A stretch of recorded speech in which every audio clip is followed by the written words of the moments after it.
Magsisimula ang ating kwento sa dakilang si Yanzi, isang kilalang Dragon Master, sa kabila ng lahat ng kabutihang nagawa niya para sa lungsod, nawalan siya ng kapangyarihang mamuno, nadungisan ang kanyang pangalan, at nadamay pa sa kahihiyan ang mga sundalong nasa ilalim ng kanyang pamumuno. Samantala, ang ating bida na si Zhu Minglang ay isang ordinaryong tao na kinikilala lamang bilang isang pulubi, ngunit may matayog na pangarap ang maging isang Dragon Master balang araw, katulad ni Yanzi. Upang makamit ito, kailangan niyang harapin ang samut-saring pagsubok na susubok sa kanyang lakas, tapang, at determinasyon. Ganito magsisimula ang ating kwento habang makakasama nito ang ating bida na si Zhu Minglang sa isang mahabang paglalakbay. Mapupunta na ang eksena sa ating bida na kagagaling lamang sa isang matinding trabaho. Sa labis nitong pagkapagod, agad naman siyang naupo at kumain ng isang mangkok ng pagkain. Habang nagsasagawa ng pamamahagi ng lugaw ang anak ng Deputy City Lord na si Lu Wangqiao na isa sa mga Valkyrie, pinayapa niya ang mga tao at sinabing makakakuha ang lahat. May isang nagrereklamo na 3 araw na raw siyang hindi kumakain. Sa kabila ng pagkamuhi ng ilan sa mga Valkyrie, napansin din ng iba na mabait ang pusong ipinapakita ni Lu Wangqiao sa kanilang pagbibigay. Ngunit nagkakamali sila dahil ang kanilang binibigay na pagkain ay may halong lason nito.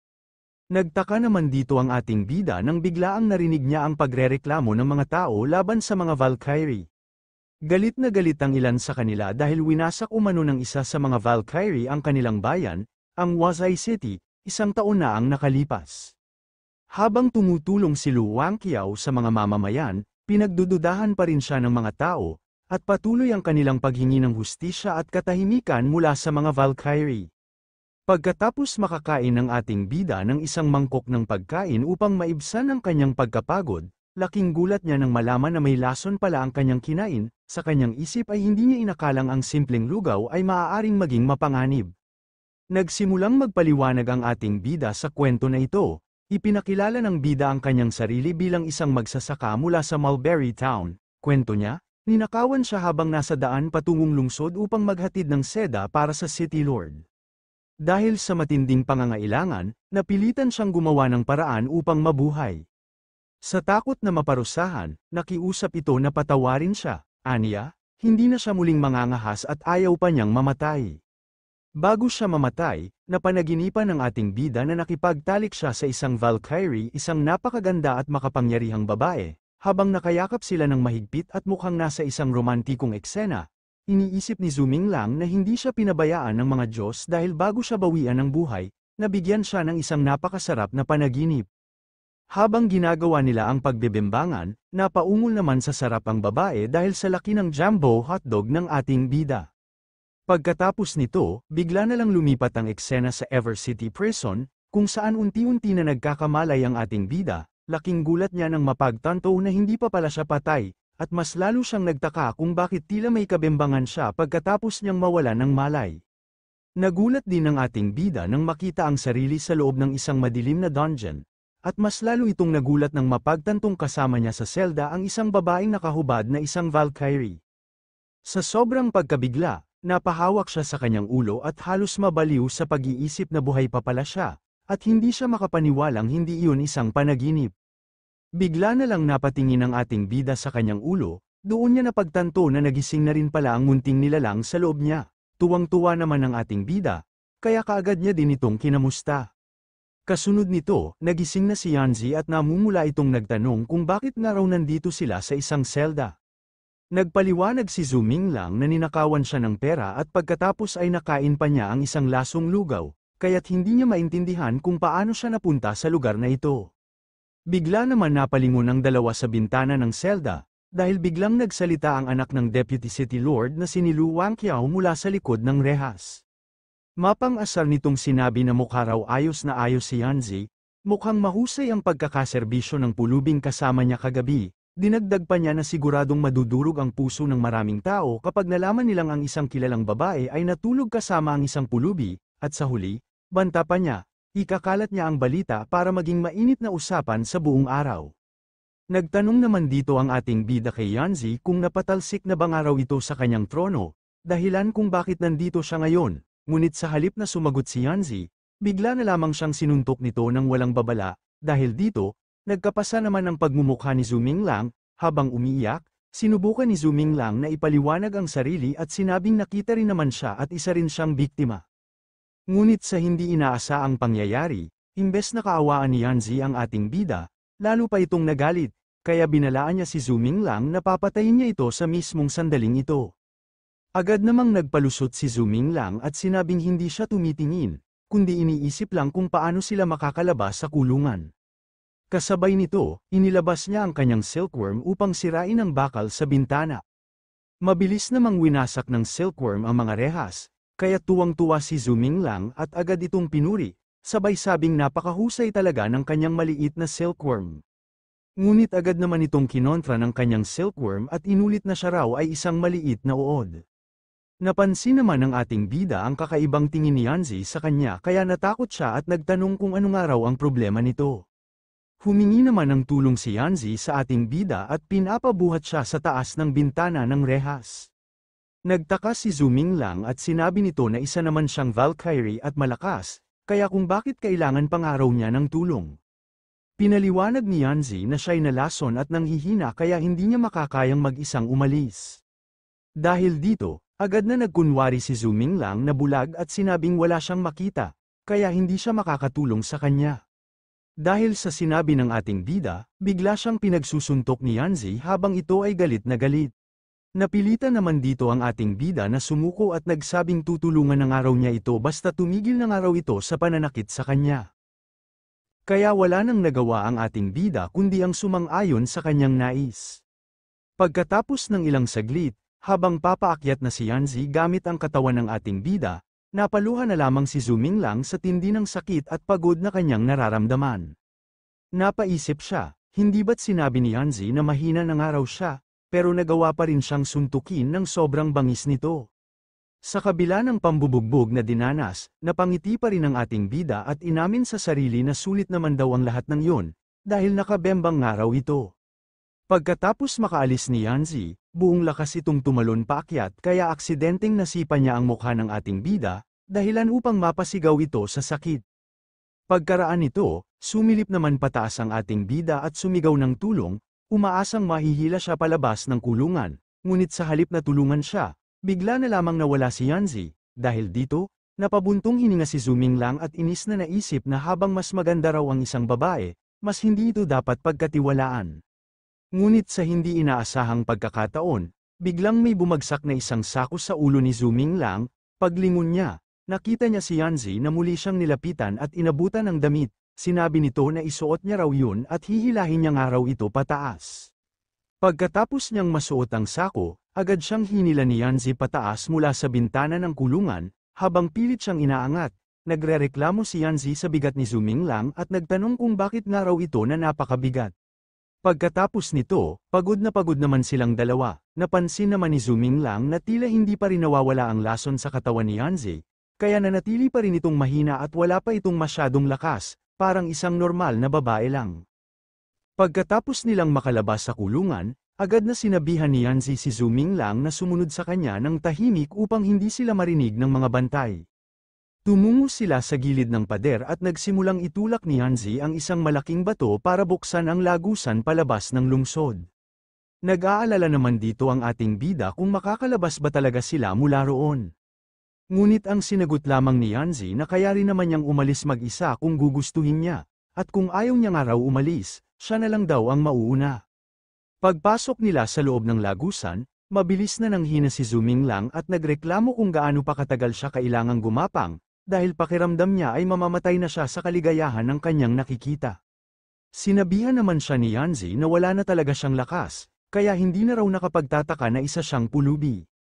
Napahiya tuloy ang ating bida at nagdahilan na lamang kay Yanzi na pagod lang siya kaya ito ay nahihirapan, pero sa totoo lang, hindi siya talaga pagod, nanghihina lang siya dahil sa tanawin na nasa harapan niya.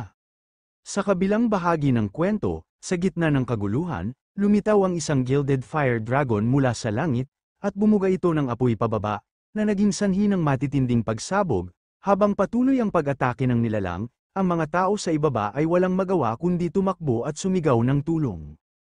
Walang makapigil sa halimaw na nagpapakalat ng lagim sa buong lungsod ng Ever City. Habang nagaganap ang lahat ng ito, nandito ang Deputy Lord at ang anak niya na si Lu Wangqiao, at sila ang dahilan kung bakit nasa kulungan ang ating bida. Kasabay nito, may halong pangungutyang tinanong ng Master ng Gilded Fire Dragon sa kanila, kung nasiyahan bang araw sila sa tanawin. Bigla naman dumating si Luo Xiao mula sa kanilang likuran, at nagpakilala ito na isang kilalang Dragon Master.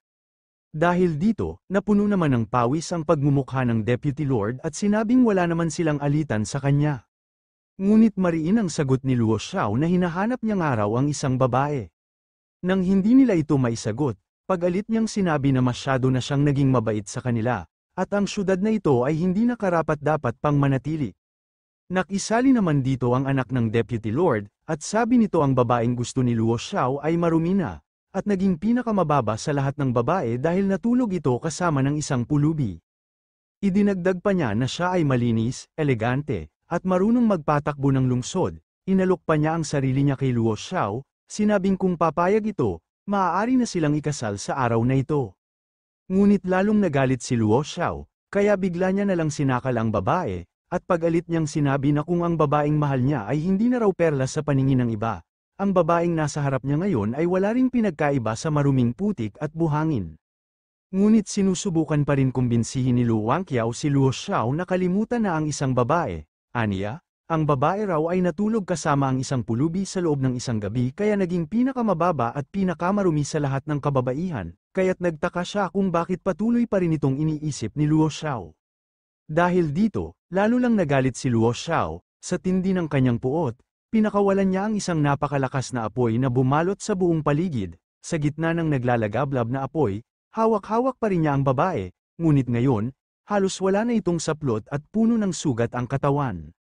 Walang awa niyang iniangat si Lu Wangqiao sa ere gamit ang isang kamay, na para bang ipinapakita ang lubos niyang pagkagalit. Ngunit sa kabila ng sitwasyon, natutuwa pa rin si Lu Wangqiao, tila nagagalak sa kabila ng kanyang kapighatian.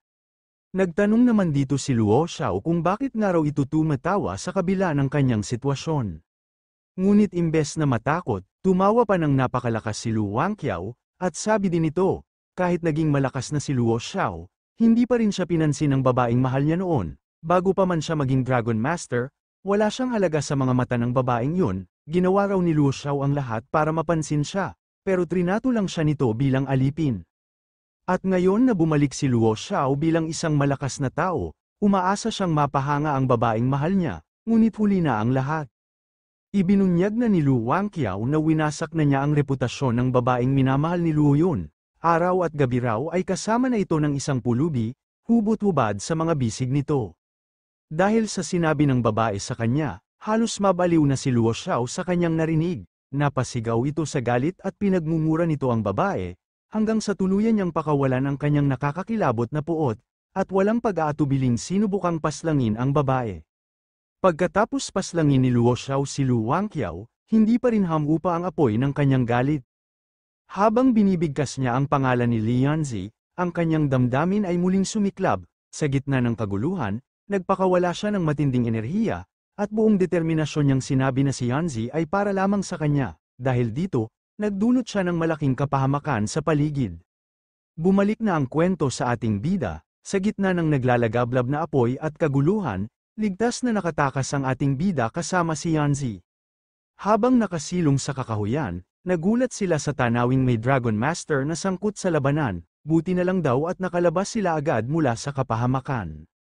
Habang nagpapahinga, tinanong ng ating bida si Yanzi kung ano ang balak nito sa susunod, dahil tiyak na hahanapin siya ng kanyang mga kaaway kapag nalaman nilang tumakas siya, kaya inaya niya si Yanzi na sumama muna sa kanyang tirahan habang hindi pa ito lubusang nakakabawi ng lakas.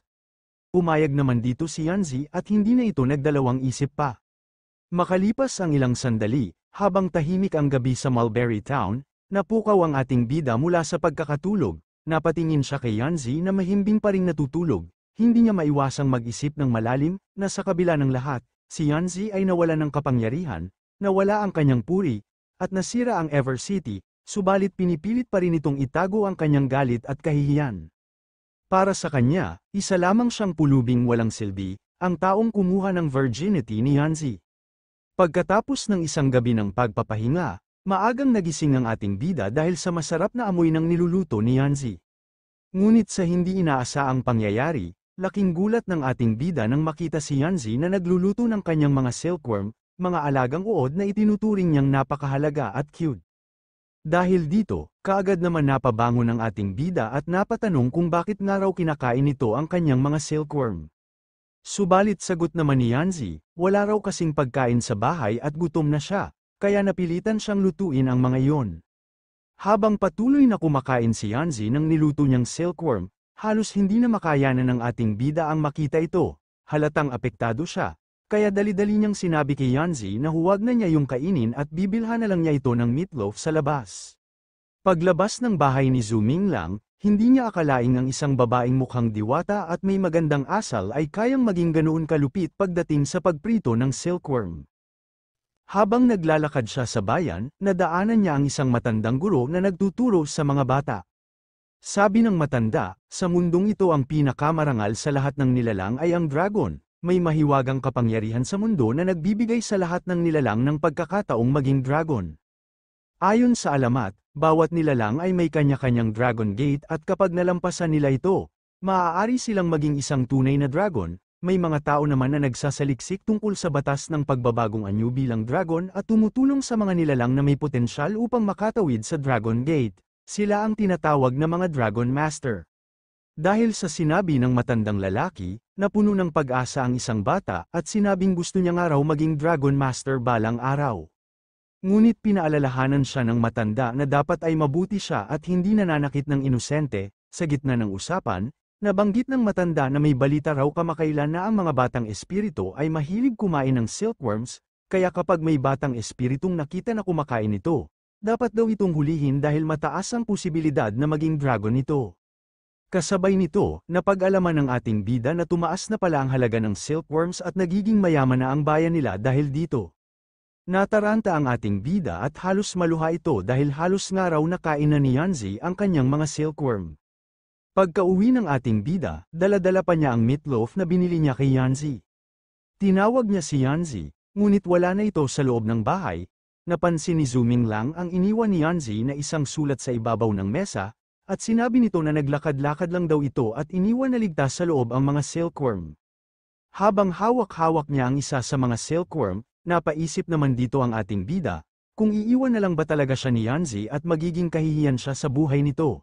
Ngunit sa huli, pinili na lang niyang kalimutan ang sakit at sinabi sa sarili na ayos na rin ang maging ordinaryong tao, walang pressure, walang problema, at walang responsibilidad. Ngunit sa hindi inaasaang pagkakataon, bigla na lamang lumitaw si Yanzi sa kanyang likuran at niyaya niya ang ating bida na kumain. Lumingon naman ang ating bida kay Yanzi, at tinanong niya ito kung bakit nga raw ito bumalik.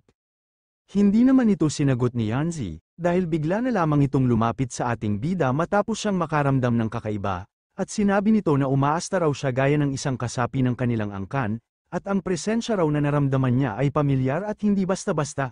Nagulat naman ang ating bida nang maisip niya na ang tinutukoy ni Yanzi ay ang angkan ng pamilyang Li na nagmula sa ancestral Dragon City State. Bago pa man mas maunawaan ng ating bida ang lahat, biglang bumukas ang pinto at dumating si Luo Xiao upang sunduin si Yanzi. Kasunod nito, tinanong ni Luo Xiao si Yanzi kung ang ating bida nga ba ang lalaking nais nitong makasama sa kanyang paglalakbay. Sumagot naman si Yanzi na nauna na raw ang ating bida at ipinaalam na nito sa kanilang angkan ang kasalukuyang kalagayan niya. Inutusan niya raw ito na linisin ang lahat ng bakas ng pananatili niya doon at agad bumalik sa ancestral Dragon City State. Napangiti naman bigla ang ating bida at nagbiro pa sa sarili na siya raw ang mauunang gumawa ng hakbang. Samantala, iginiit ni Luo Xiao na inatasan siya ng kanilang angkan na ibalik si Yanzi. Sinabi rin nito na hindi raw dapat sumama si Yanzi sa mga taong hindi kilala, lalo na't siya ay isang kagalang-galang at marilag na babae. Kaagad namang tumutol at yumuko ang ating bida at iginiit na hindi siya isang estranghero, dahil isa raw siyang miyembro ng kanilang angkan. Nakisama naman si Yanzi sa sinabi ng ating bida, kaya ipinakilala ni Yanzi si Luo Xiao at sinabi na dati itong tagasilbi sa korte ng kanyang ama at ngayon ay isa ng Dragon Master, kaya hindi ito maituturing na isang taong walang pinagmulan. Dahil dito, sinabi ng ating bida na kung ganoon ay pareho silang kabilang sa iisang angkan, kaya mas mabuting maglakbay silang sabay upang mapangalagaan nila ang isa't isa. Makalipas ang ilang sandali, habang nakasakay sa isang dambuhalang dragon sina Yanzi at ang ating bida, naisip ni Zuming Lang na yun pala ang dragon na sumira sa Ever City, napagtanto niya na ang nais palang patayin ni Luo Xiao noon ay siya, dahil hindi nito alam kung sino ang taong nakasama ni Yanzi sa gabi ng insidente. Dahil dito, winasak ni Luo Xiao ang buong syudad. Tinanong naman ng ating bida si Yanzi kung totoo bang si Luo Xiao ay dati lang tagasilbi sa hukuman ng kanyang ama, at ngayon ay hindi na. Ipinaliwanag naman ni Yanzi na nahuli niya si Luo Xiao na pinapanood siya habang nagsasanay ng espada sa gabi, dahil dito, pinalayas siya ng kanyang ama mula sa kanilang angkan. Napaisip naman ng ating bida at tila natakot pa nga ito sapagkat naisip niyang kung si Luo Xiao ay ipinatapo na sa angkan dahil lang sa paninilip sa pagsasanay ng espada, napakaswerte na lang daw niya at ligtas pa rin siya matapos makuha ang virginity ni Yanzi. Ipinagpatuloy ni Yanzi ang kanyang paliwanag, may matinding sama ng loob si Luo Xiao, at ngayon na isa na itong Dragon Master, malamang ay may balak ito, hindi raw siya direktang dinukot dahil nais ni Luo Xiao na gamitin ang pagkakataong ito upang makabalik sa kanilang angkan. Nagdududa naman ang ating bida dahil sa pilitang isinasama nga raw ni Yanzi ng hangal, at hindi raw tiyak kung anong maaaring gawin ni Luo Xiao habang nasa biyahe sila. Tumingin naman ng masama si Luo Xiao habang iniisip niya na palagi raw nakapaligid ang ating bida kay Yanzi, at labis na nga raw siyang naiinis dito, dahil dito, binilisan ni Luo Xiao ang pagpapalipad sa kanyang dragon, sa sobrang bilis, napuno ng kaba at pawis ang pagmumukha ng dalawa, dahil sa biglaang paglipad, hindi na napigilan ni Zuming Lang na yakapin si Yanzi sa sobrang takot.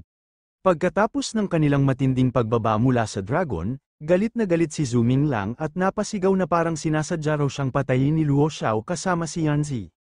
Ngunit kalmado lang si Luo Xiao at nagsabi na pasensya na raw dahil may pagkamadaling uminit ang ulo ng kanyang fire dragon, kaya naging magaspang ang kanilang pagbaba. Gayunpaman, bigla nitong binigyang diin na bilang miyembro ng Li family, paano raw nito natiis na hawakan ang katawan ni Yanzi.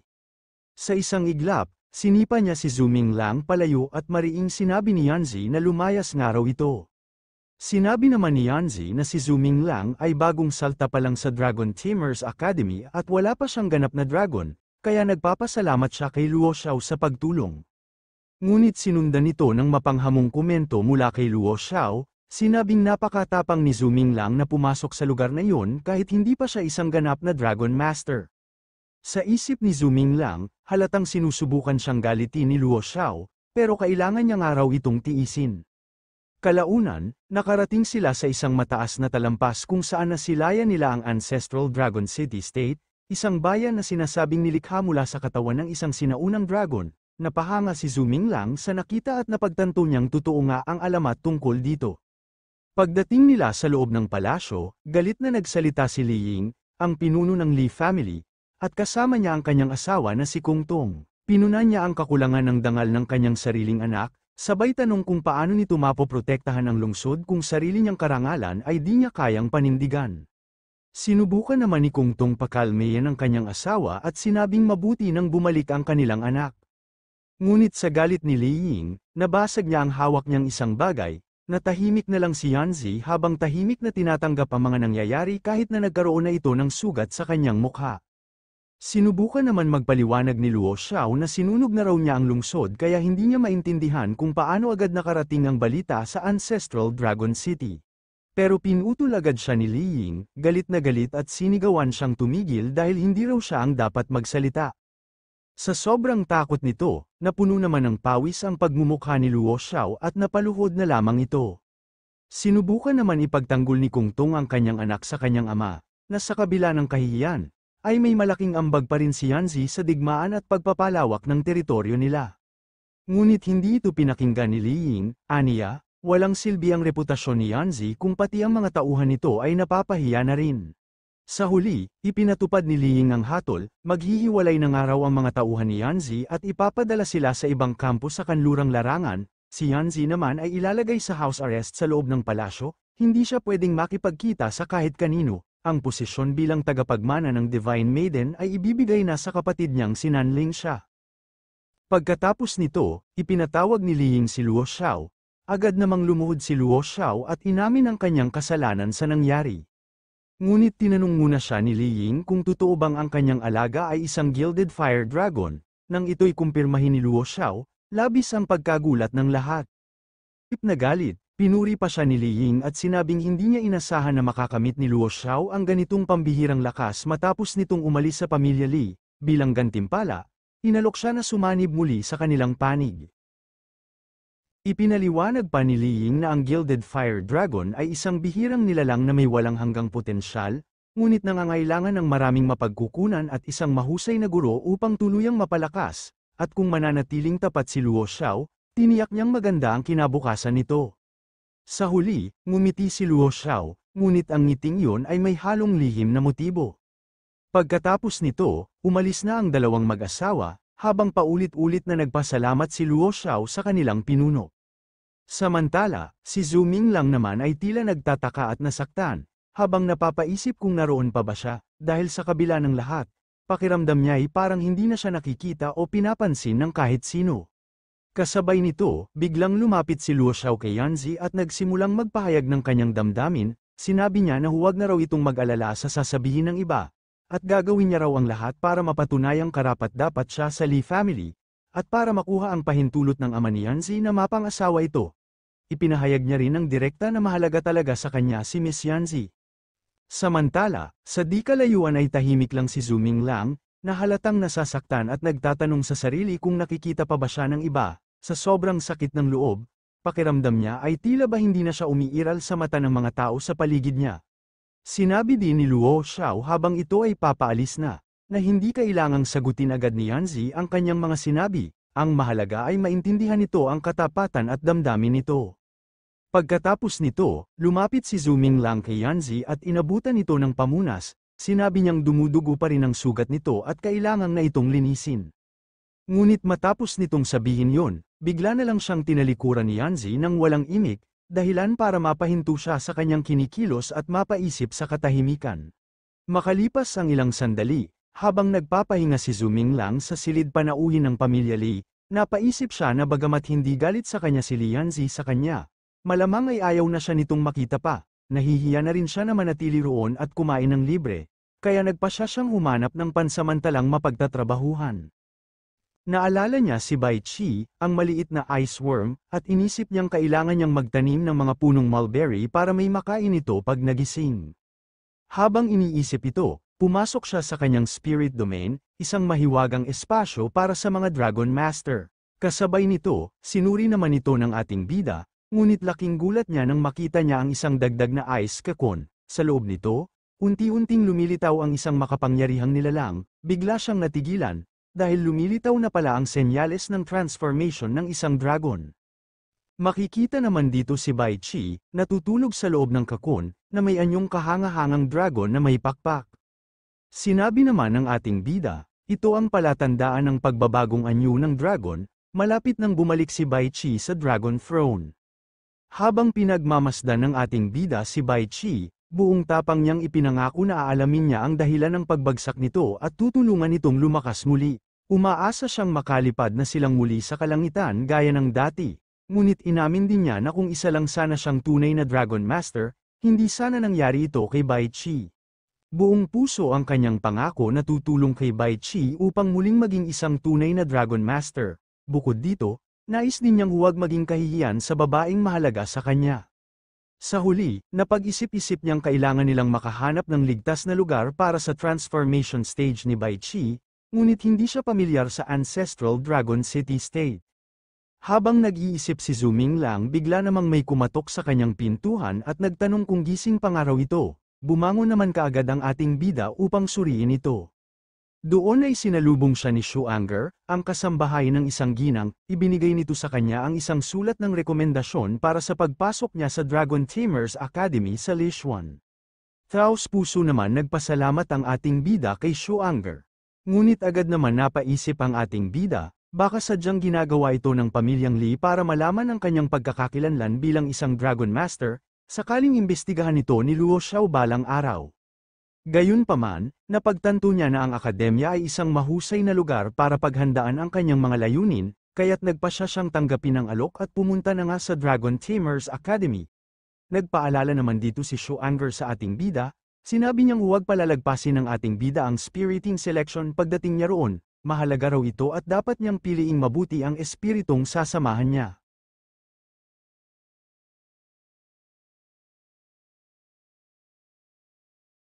Makalipas ang isang araw, mapupunta na ang eksena sa Dragon Tamers Academy sa Lishuan, makikita rin ang tanawin dito, na isang napakagandang lugar na talaga namang kahanga-hanga.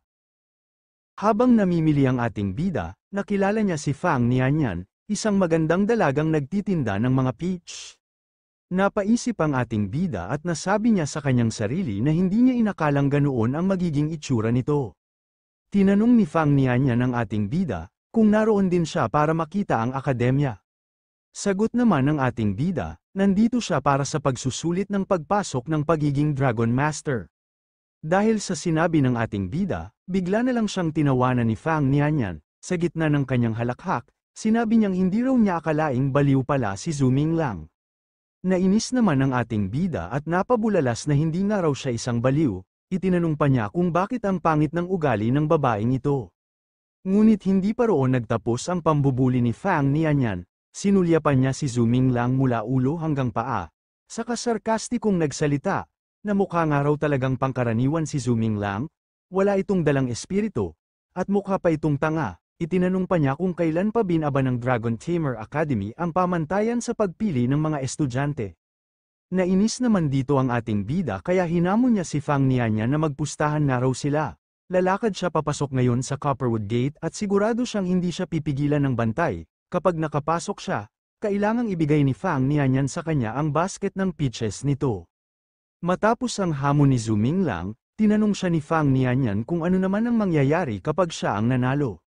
Ngumiti ang ating bida, may halong yabang at kumpiyansa, at sinabing bibilhin niya lahat ng peaches ni Fang Nianyan. Tumawa si Fang Nianyan at pabirong sinabi na hindi niya naman iniisip na kayang bilhin ni Zuming Lang ang lahat ng kanyang peaches, sabay pakita ng dila nito habang inaasar niya ang ating bida. Kasabay nito, pumunta na ang ating bida sa gate ng academy at ipinakita ang kanyang enrollment letter para sa admission. Sinabihan siya ng taga-bantay na pumunta sa unahan upang kunin ang kanyang academy emblem at maghintay muna sa gilid. Kasunod nito, sumigaw ang ating bida kay Fang Nianyan upang ipagmalaki na nakapasok na siya. Pero laking gulat niya nang hindi siya pinansin nito, kaya nagalit naman ng todo ang ating bida sa kanya. Makalipas ang ilang sandali, dumating ang isang dambuhalang sea serpent sa pantalan, at matapos makumpleto ang bilang ng mga estudyante, sinabi ng tagapamatnubay na panahon ng araw para umalis na sila. Habang nakasakay na sa dambuhalang sea serpent ang ating bida, kasama sina Nanye at Li Xiaoyang. Nagpaalam ang ama ni Li Xiaoyang sa kanya bago ito umalis, sabay sabing siya ang tanging pag-asa ng kanilang nayon at kinakailangang maging isang Dragon Master. Idinagdag pa ng matanda ang iba't ibang bagay, mula sa posibilidad na umuwi na lang kung sakaling mabigo, hanggang sa kahalagahan ng mga baka at tupa sa kanilang lugar. Hindi rin ito nakalimutang abutan siya ng baon para raw hindi siya mabyuli ng kanyang mga kaklase. Dahil sa sobrang dami ng sinabi ng kanyang ama, pinagtawanan tuloy si Xiaoyang ng kanyang mga kasama. Sa sobrang hiya, pinakiusapan na lang niya ang kanyang ama na bumalik na sa nayon. Kasabay nito, masiglang kinakausap ni Li Xiaoyang ang mga bagong estudyante. Una niyang nakilala si Zuming Lang, pero nang tanungin niya ang isa pa nilang kasama, tikom lang ang bibig nito at tahimik lang na tumitig, na tila hindi interesado makipag-usap sa kanila. Sinabihan ng tagapamatnubay ang tatlong huling estudyanteng sumakay na nahuli sila sa pagdating, kaya pagdating nila sa Dragon Storage Hall, ang mga natirang Dragonlings na lang ang maaari nilang piliin, yung hindi na pinili ng iba. Dahil dito, bigla na lamang naging seryoso dito ang tatlo. Pagdating sa Dragon Storage Hall, pinapili ang mga estudyante ng kanilang espiritong alaga mula sa mga natirang nilalang, at matapos pumili ay kailangang magpatala upang tuluyang mapasa kanila ang napiling espiritu. Habang namimili si Li Xiaoyang ng espiritong alaga, namangha naman ito sa kanyang mga nakikita. Ngunit sinabihan naman siya ni Nanye na wala namang saysay ang pagpili dahil bihira lang ang tunay na dragon sa libu-libong espiritu, kaya imbes na maging pihikan, mas mabuting magsikap na lang sa pagpapalaki ng sarili mong espiritu. May napansin naman ang ating bida na isang maliit na buwaya.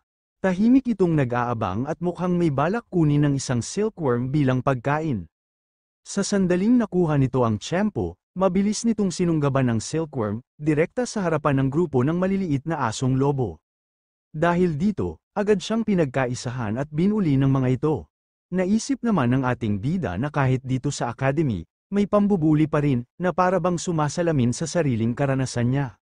Sa gitna ng napakaraming pagpipilian, tila naantig ang damdamin niya sa nilalang na tila walang pumipili. Kasabay nito, nilapitan ni Zuming Lang ang maliit na buwaya, hinawakan ito, at doon niya napagtantong ito ang nais niyang piliing maging kapareha, dahil nakita niya ang sarili sa nilalang na yun, pareho silang tila hindi pinapansin ng iba.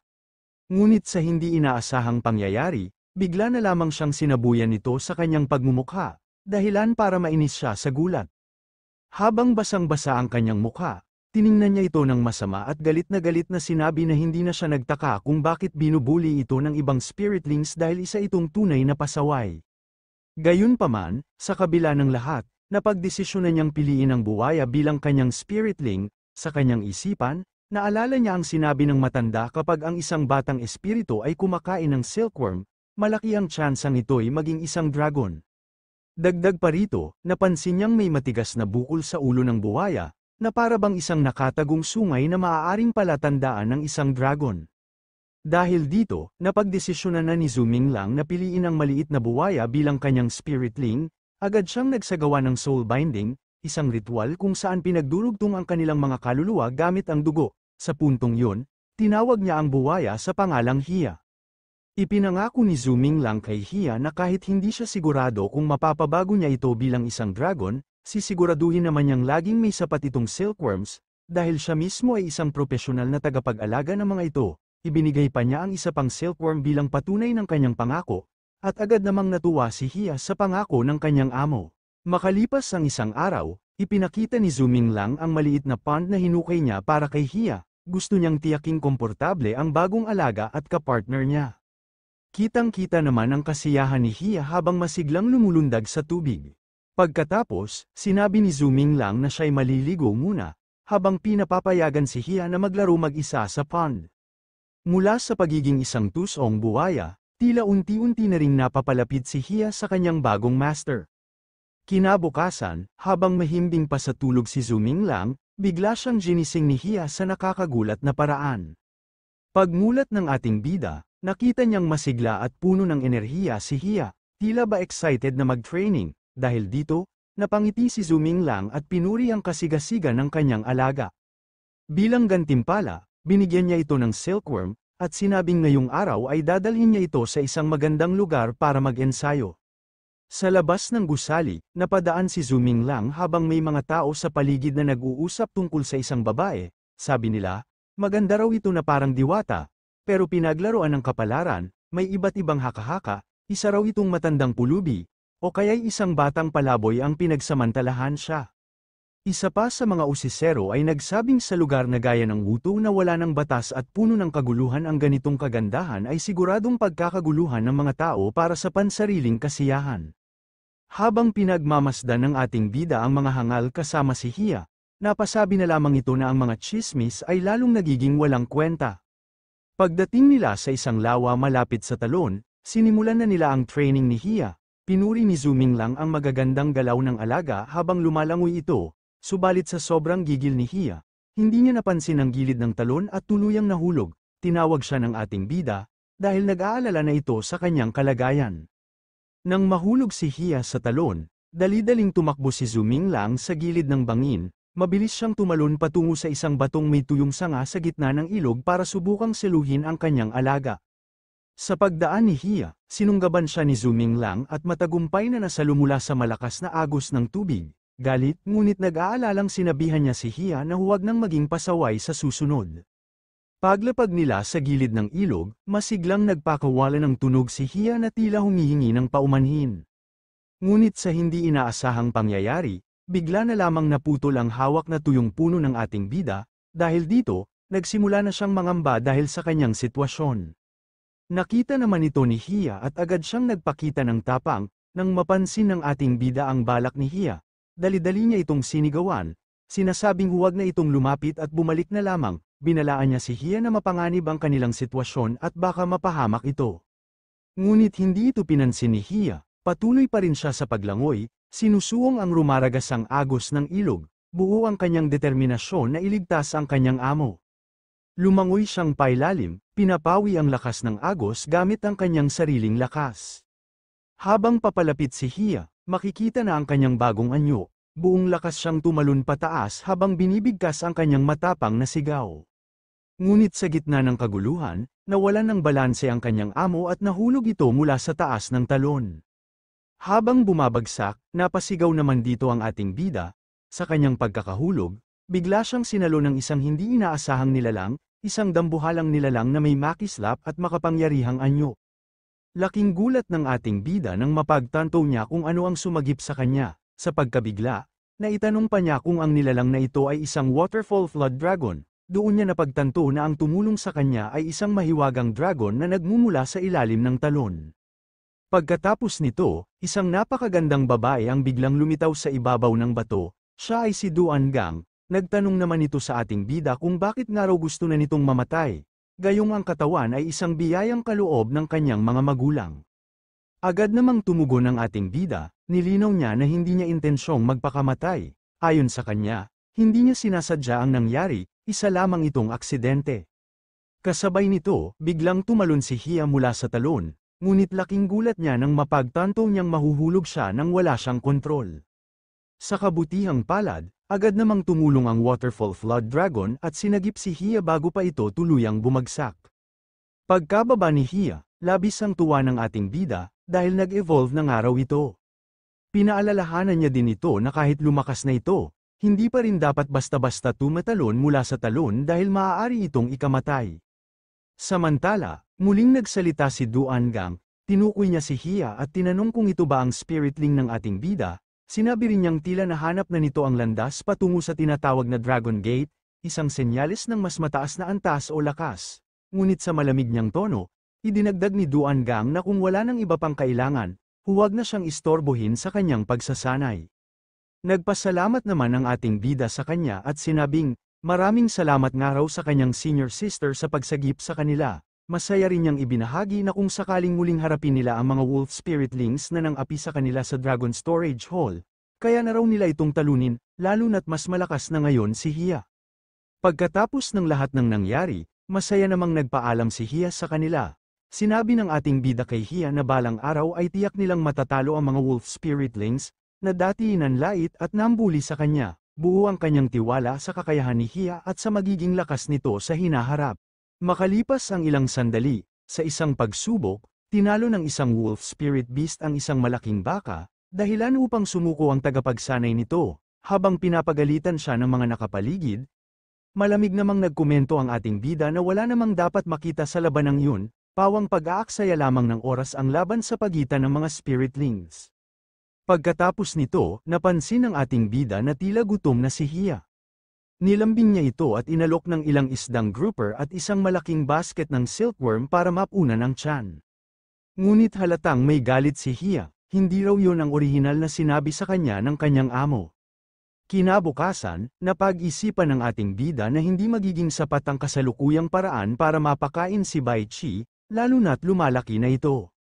Sa ngayon, nakakakuha siya ng silkworms kapalit ng pagtatrabaho sa Dragon Storage Hall, ngunit alam niyang hindi ito magtatagal, kaya't napagpasyahan niyang kailangan nilang humanap ng paraan para kumita ng pera at matustusan ang pagkain nila. Habang naglalakad ang ating bida, naalala rin niya si Bai Chi na mahilig sa nectar. Kapag nagising ito, kailangan niya raw itong pakainin ng sapat. Ngunit biglang tinawag si Zhu Minglang ng isa sa mga kakilala niya. Habang papalapit, agad siyang ininsulto nito na amoy tae nga raw ito at baka raw naglinis siya ng dumi ng dragon.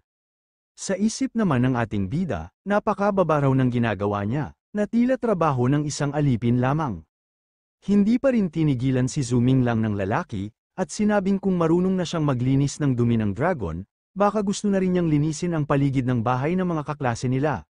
Nainis naman dito ang ating bida, kaya sinabihan niya ang hangal na wala siyang balak gawin yun dahil hindi niya naman responsibilidad. Dahil dito, nagbanta naman dito ang hangal, na kapag hindi siya sumali sa laban ng mga spiritling bukas, automatiko siyang matatalo, at ang matatalo, obligado raw na maglinis ng harap at likod ng bahay ng lahat ng kasali. Matapang naman ipinahayag ng ating bida na makatwiran lang natanggapin ang pustahan kung kusang sumali ang isang tao sa patakarang sarili lang nilang grupo ang gumawa. At dahil hindi siya sasali, malinaw niyang sinabi na hindi niya kailangan ang tulong ng iba sa paglilinis sa lugar niya, at hindi rin siya obligadong gumawa ng kahit anong gawain para sa kanila. Hindi pa rin tumigil ang lalaki at mayabang pang nagsalita kay Zuming Lang, sinabi niya, huwag nga raw mayabang ang ating bida, kung matapang talaga siya, harapin niya nga raw ang tagapag-alaga ng mga wolf spirit doon sa bakuran. Ngunit hindi na ito pinansin ng ating bida, kaya tinalikuran niya na lamang ito. Makalipas ang ilang sandali, dinala ni Zuming Lang ang pagkain para kay Little Hia, buong saya niyang tinawag ito at ipinakita ang dala niyang basket na puno ng silkworms. Tuwang-tuwa si Little Hia at agad itong lumapit, kitang-kita sa mga mata niya ang saya sa pagkaing inihain. Habang pinapanood ni Zuming Lang ang alaga niyang masayang kumakain, hindi niya naiwasang mapangiti. Sa kabila ng lahat ng hirap, sulit na ang lahat para sa kanya basta't napapasaya niya si Little Hia. Habang pinagmamasdan ni Zuming Lang si Little Hia na masayang busog sa silkworms, napaisip siya, habang lumalaki ito, hindi na sapat ang mga silkworm na natatanggap niya mula sa paglilinis sa Dragon Storage Hall, kailangan niyang makahanap ng ibang paraan para mapakain ito ng maayos.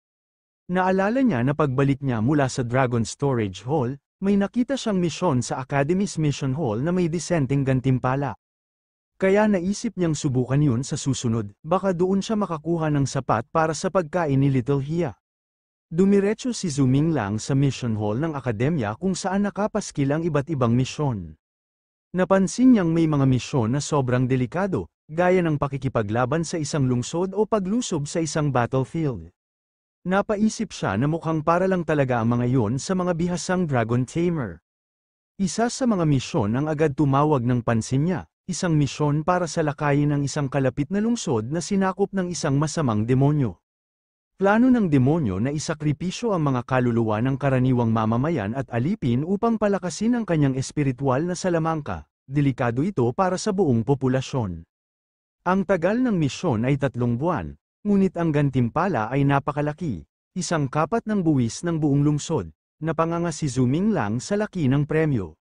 Habang tinitingnan ni Zuming Lang ang misyon tungkol sa pagsalakay sa kalapit na lungsod, napaisip siya, kung hindi lang sana humina si Bai Chi, baka sinubukan na niya ang mapanganib na misyon na iyon. Pero agad ding nakuha ang atensyon niya ng isang mas praktikal na misyon, isang gawain na pwedeng maging paraan para sanayin si Hia habang kumikita ng pera. Ang misyon ay tungkol sa paglipol ng mga spotted bluefish demon spirits na dumarami na sa Lichuan's Lake.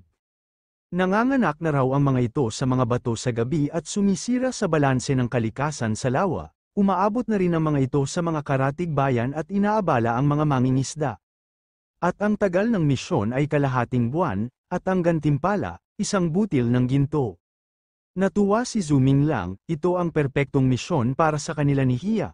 Kaya hindi na siya nagdalawang isip na tanggapin na ito. Makalipas ang ilang sandali, dumating na si Zuming Lang sa Lichuan Lake upang simulan ang kanyang misyon kasama si Little Hia.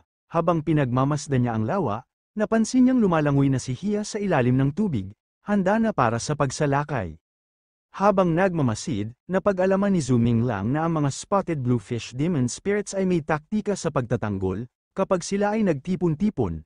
Ginagamit nila ang galaw ng kanilang mga bibig upang magbigay babala sa iba kung may paparating na panganib. Dahil dito, agad na nakakaiwas ang iba pang isda sa mga atake ni Hia.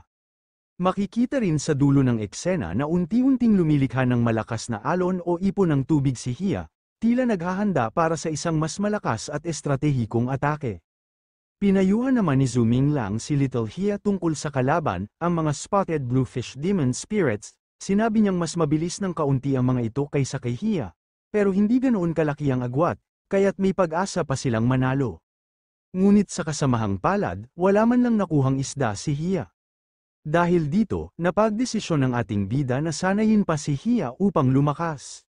Dinala ni Zuming Lang si Little Hia sa isang talon upang magsanay, ipinaliwanag niyang kailangan ni Hia na masanay sa agos ng tubig para lumakas at bumilis ang kanyang paglangoy. Hinagis ng ating bida si Hia sa ilalim ng talon upang magsanay, at kahit napapaiyak ito sa hirap, patuloy pa rin siyang lumalaban sa agos bilang bahagi ng kanyang pagsasanay.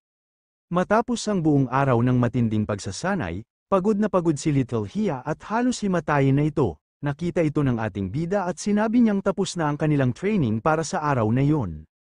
Bilang gantimpala, inimbitahan niya si Hia na umuwi na, dala ang pangakong maraming silkworm na pagkain. Dahil dito biglang nabuhayan ng loob si Hia sa sinabi ng kanyang amo. Makalipas ang 1 linggo ng matinding pagsasanay, nagbunga rin ang paghihirap ni Little Hia. Lumabas siya mula sa tubig na puno ng determinasyon at handang lumaban, kita sa kanyang katawan ang nagliliyab na enerhiya at bagong lakas. Masaya at kampante ang ating bida habang sinasabi na oras na para subukang muli hulihin ang Bluefish Demon, at sa pagkakataong ito, siguradong magtatagumpay sila. Nagsimula na ang kanilang inaabangang muling paghuli sa Bluefish Demon. Sa utos ng ating bida, agad tumalon si Hia sa tubig at inatake ang grupo ng mga isda. Ginamit niya ang kanyang bilis upang ikalat ang mga ito, at matapos nito'y mabilis siyang sumugod sa isdang naiwan mag-isa. Sa wakas, matagumpay niyang nahuli ang isda, kasabay nito, dali-dali niya naman itong hinagis sa ating bida. Masayang-masaya naman si Zuming Lang habang sumisigaw ito sa tuwa, dahil nahuli ng araw nila ang bluefish. Pinuri niya din si Hia sa kanyang mahusay na ginawa. Sa wakas, natapos nila ang kanilang misyon, tagumpay ito para sa kanilang dalawa. Pagkatapos nilang mahuli ang Bluefish Demon, nagtungo si Zuming Lang sa Phoenix Falls Town upang ipambili ng masarap na pagkain para sa kanyang mga alagang espiritu. Plano niyang bumili ng malalaking sariwang silkworms para kay Hia, at nectar naman para sa isa pa niyang alaga na si Little Bai Chi. Habang abala siya sa pamimili, biglang may tumawag sa kanya, isang babae na tila matagal na siyang hinahanap. Sa gulat ni Zuming Lang, napaangat pa ang tingin niya at nagtanong na kung sino nga raw ito. Ang tumawag pala sa ating bida ay walang iba kundi ay si Fang Nianyan.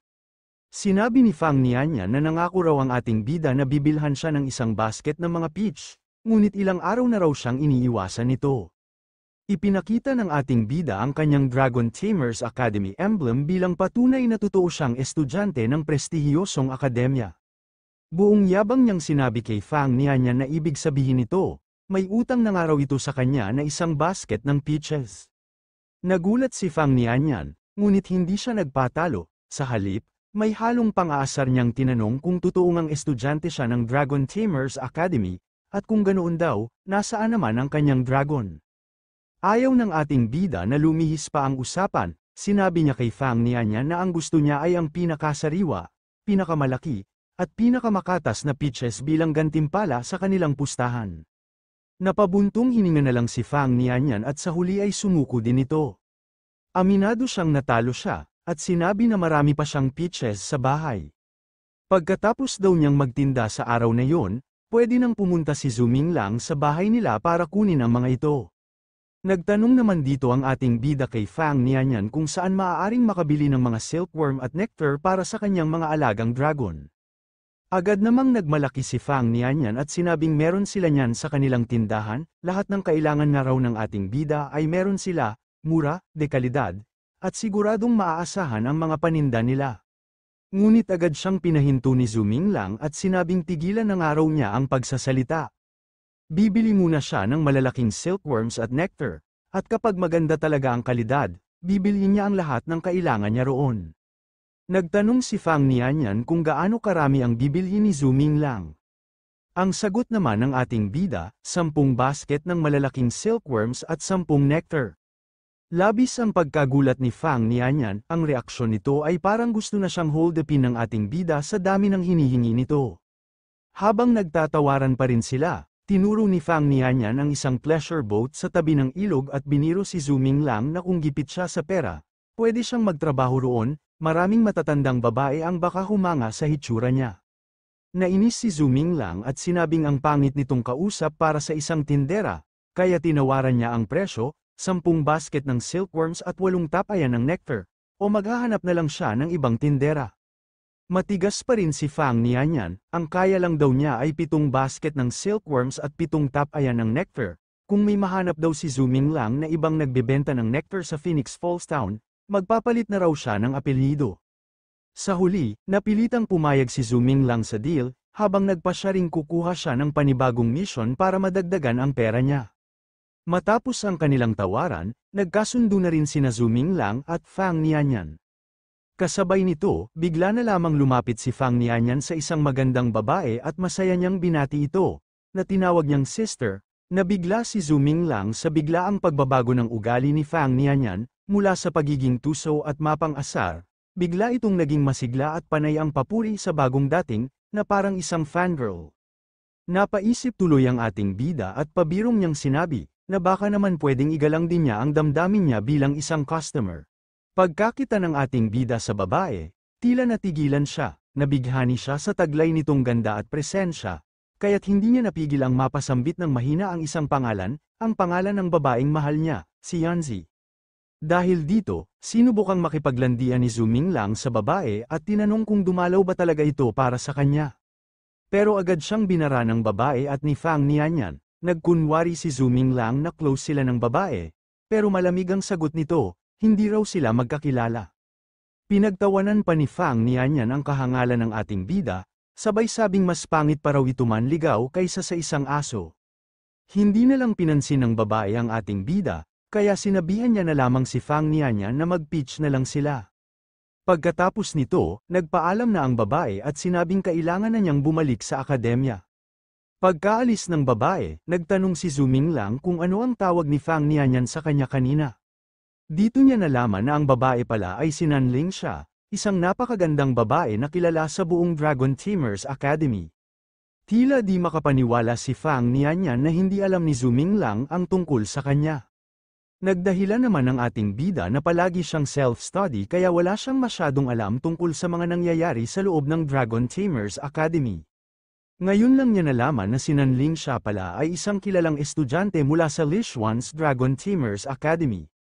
Dagdag pa ni Fang Nianyan sa ating bida, si Nanling siya ay isang young miss ng Nan family, isang mataas at respetadong pamilya, kaya para sa ating bida, wala raw siyang pag-asang mapalapit sa ganitong klaseng babae. Dahil dito, napaisip naman ang ating bida kung nagkamali nga ba siya ng pagkakakilala o hinala tungkol sa tunay na pagkatao ni Nanling siya, dahil kamukha nga raw ito ni Yanzi. Sa kabilang dako, sa royal court ng Li clan, ipinatawag ni Kung Tong si Luo Xiao at sinabing alam na niya ang tunay na intensyon nito, kaya ipaalam daw niya sa pinuno na panahon na para isaalang-alang ang pagpapakasal ni Yanzi. Pinayuhan niya din ito na samantalahin ang pagkakataon habang may oras pa. Nagpasalamat naman si Luo Xiao kay Kung Tong, buong galang at tuwa. Pagkatapos nito, iniabot ni Kung Tong ang isang mahalagang utos mula sa mismong pinuno ng lungsod. Nagkaalyansa na raw ang 9 na lungsod ng Wuto, at ang hukbo ng estado ay papunta na roon.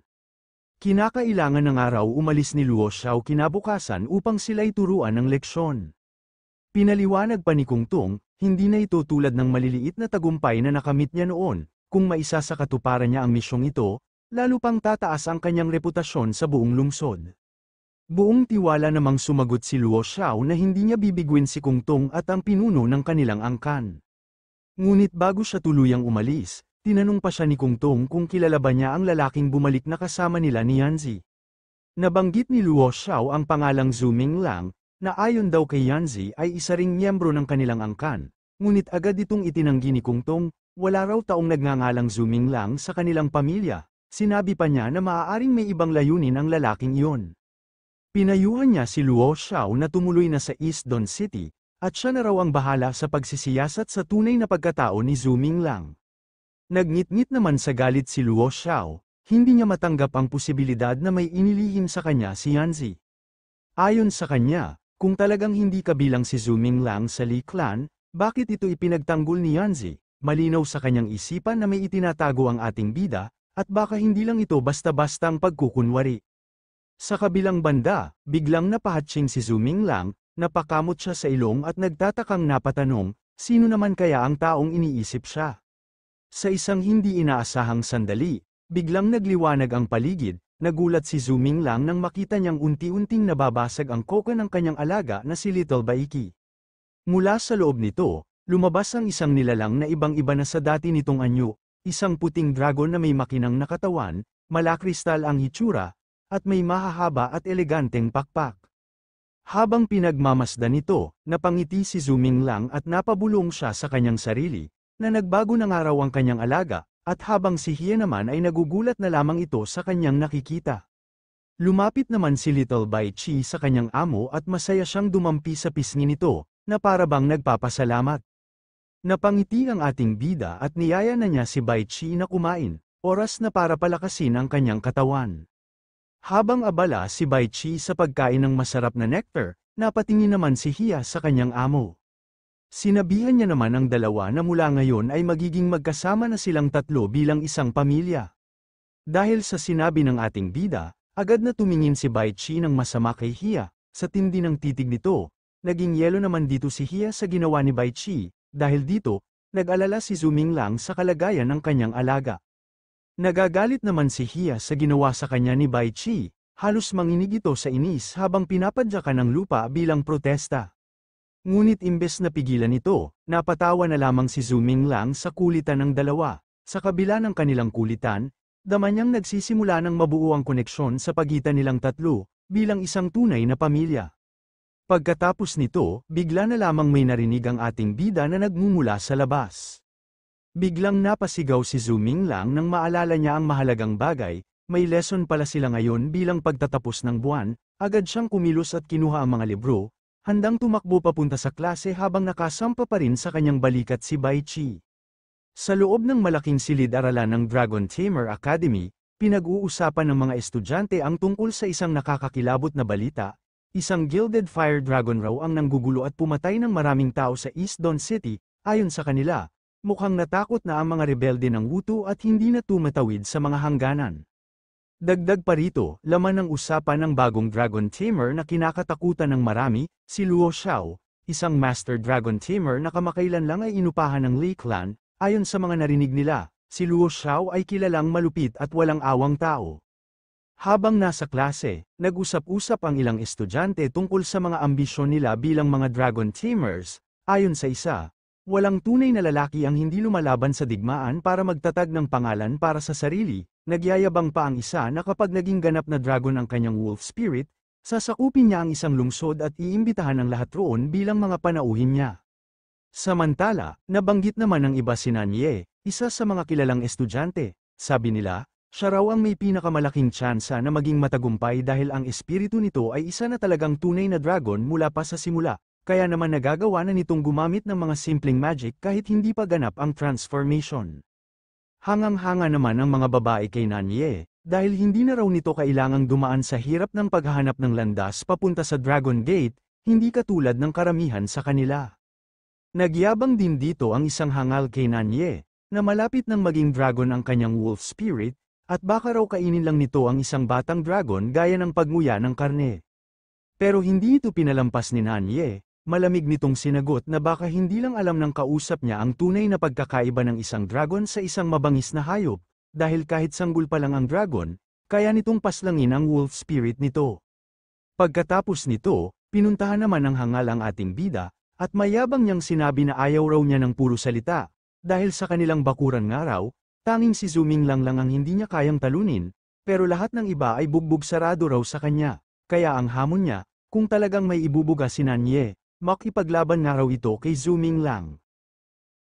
Napagtanto ng ating bida na ang akala niya ay basta-basta lang na mayabang at palaban ang isang hangal niyang kaklase, ay may mas tusong intensyon pala. Ginamit siya nito bilang kasangkapan upang subukin ang lakas ni Nanye, habang sabay na pinapahiya rin siya sa harap ng iba, isang tusong galaw na parang paghampas sa dalawang ibon gamit ang iisang bato. Kumagat naman si Nanye sa plano ng hangal nilang kaklase, kaya't siya na mismo ang nanghamak kay Zuming Lang. Tinawag niya itong isang pulubi na nakikiusap lamang para sa Spiritling noong nakaraang enrollment. Hindi rin niya pinalampas si Little Bai Chi, tinawag niya itong parang mabangis na puting manok. Ayon pa sa kanya, kahit hindi niya pagalawin ang kanyang sariling Green Dragon, kaya raw niyang patayin si Bai Chi gamit lang ang isang kamay.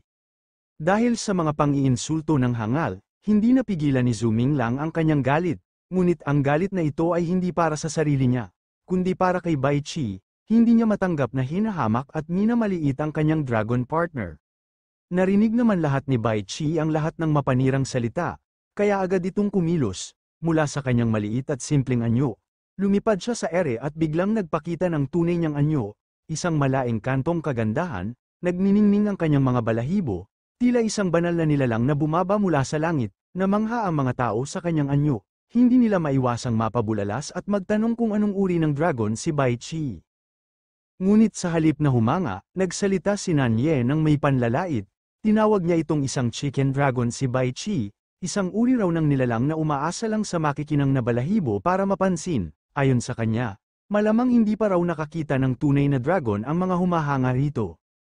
Narinig naman ni Bai Qi ang sinabi ng hangal, kaya sa isang iglap, lumipad si Bai Qi pataas at naglanding sa ibabaw ng bato, sa ilalim ng malamlam na liwanag at kumikislap na balahibo, dahan-dahan itong nagbago ng anyo, mula sa maliit na cute na spiritling, unti-unti itong naging isang mahiwagang dragon na may mahahabang pakpak, matikas na tindig, at nakakasilaw na liwanag, isang tunay na anyo ng dragon. Dahil sa nakita ng hangal, nagpakitang gilas na ito upang ipakita dito ang tunay na isang dragon, kaya hinamon niya ang ating bida sa isang labanan. Sa harap ng lahat, pinalabas niya ang kanyang dragon, isang malaki at makisig na green dragon na agad nagdulot ng tensyon sa paligid. Nagulat naman ang mga estudyante sa kanyang ipinakita na lakas, lalo na nang ilabas niya ang tinatawag na spirit domain, isang kapangyarihang bihira para sa mga bagong estudyante, lalo naman namangha ang mga tao kay Nanye. Dahil kahit bago pa lang siya sa akademya, isa na siyang bihasang dragon tamer, hindi biro ang ipakita ang ganoong kasanayan sa murang yugto ng pag-aaral, dahil sa mga papuri at paghanga ng mga tao, lalo namang lumaki ang ulo nito. Pagkatapos pinalabas ni Nanye ang kanyang Green Forest Dragon, dali-dali niya naman itong inutusan na patayin niyang araw ang manok na si Bai Qi. Agad namang sumunod ang Green Forest Dragon at umatake ito gamit ang kanyang malakas na laser beam na enerhiya, pero sa bilis at liksi ni Bai Qi, madali lang niyang naiwasan ang atake nito. Matapos makaiwas ni Bai Qi sa unang atake ng Green Forest Dragon, agad siyang pamwesto sa ere at nagsimulang mag-ipon ng napakalakas na enerhiya, sa gitna ng liwanag at alon ng kapangyarihan, unti-unting bumuo si Bai Qi ng isang nakamamatay na pag-atake mula sa itaas. Sa isang iglap, bumulusok siya pababa na tila isang puting kidlat, isang matalim at matinding pagsalakay na parang sibat ng liwanag, papunta sa kalaban.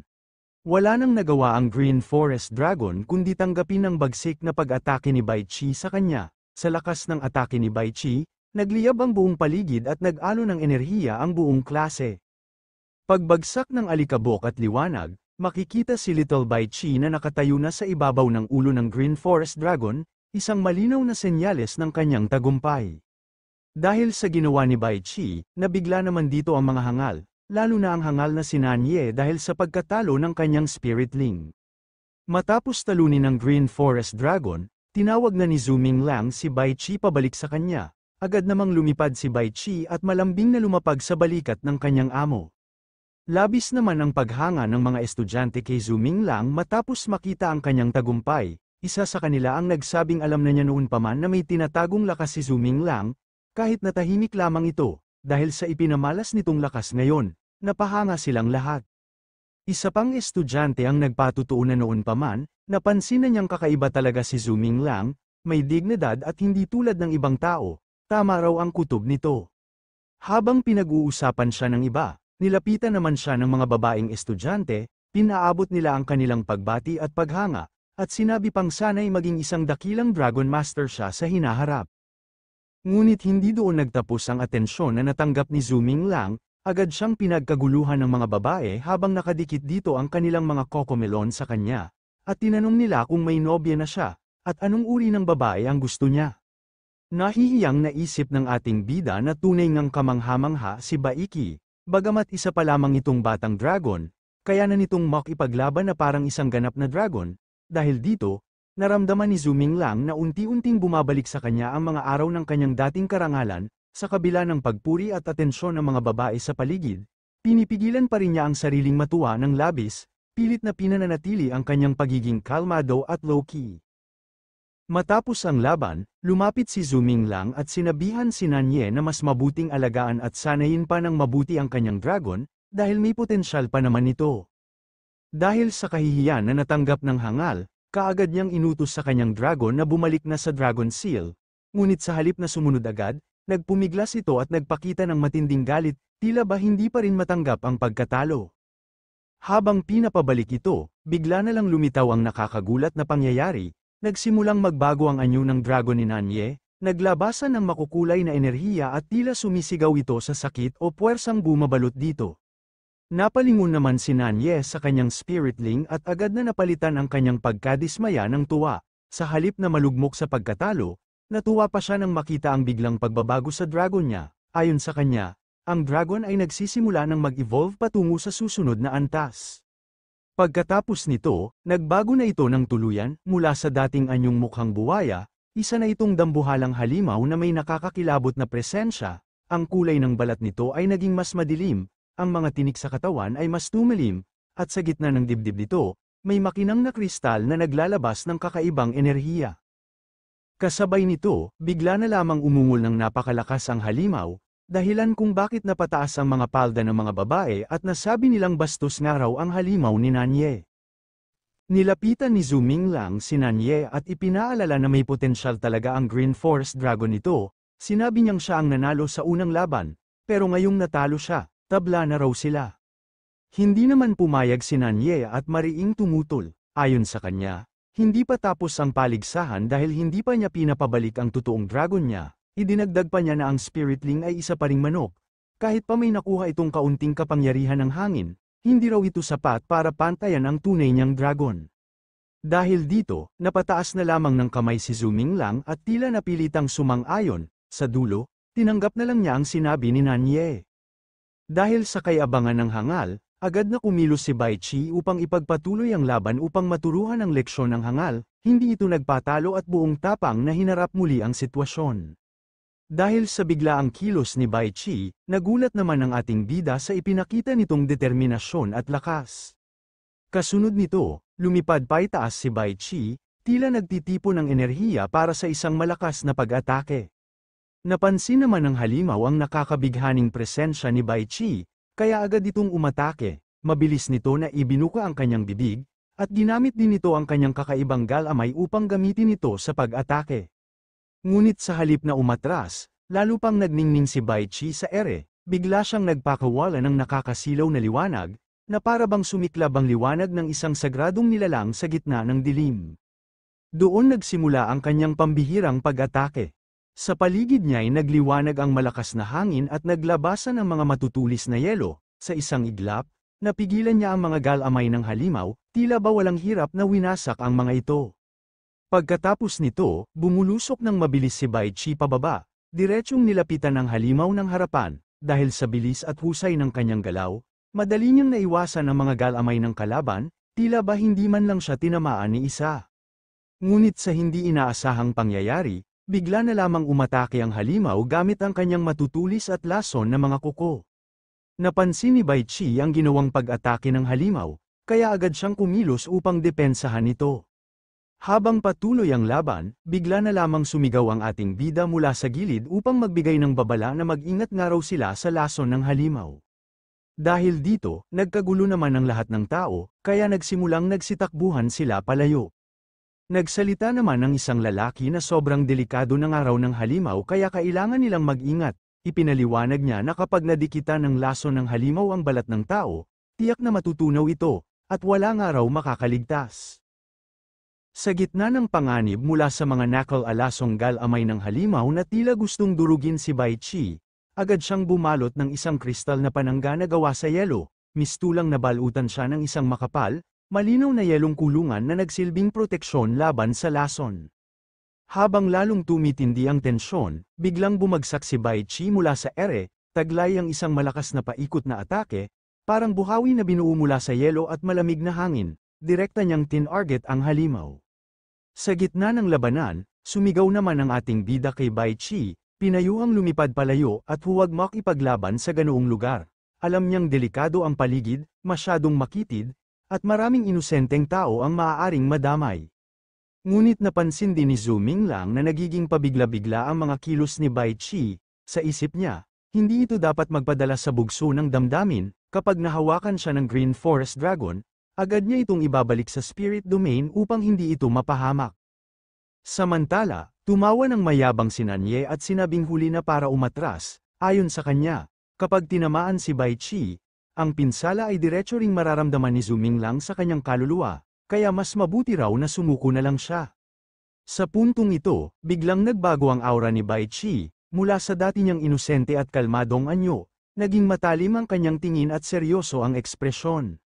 Habang umiikot ang malamig at malakristal na enerhiya sa paligid niya, unti-unti itong nagtipon at bumuo ng matutulis na sandatang yari sa yelo, na nagmumula sa kanyang buntot.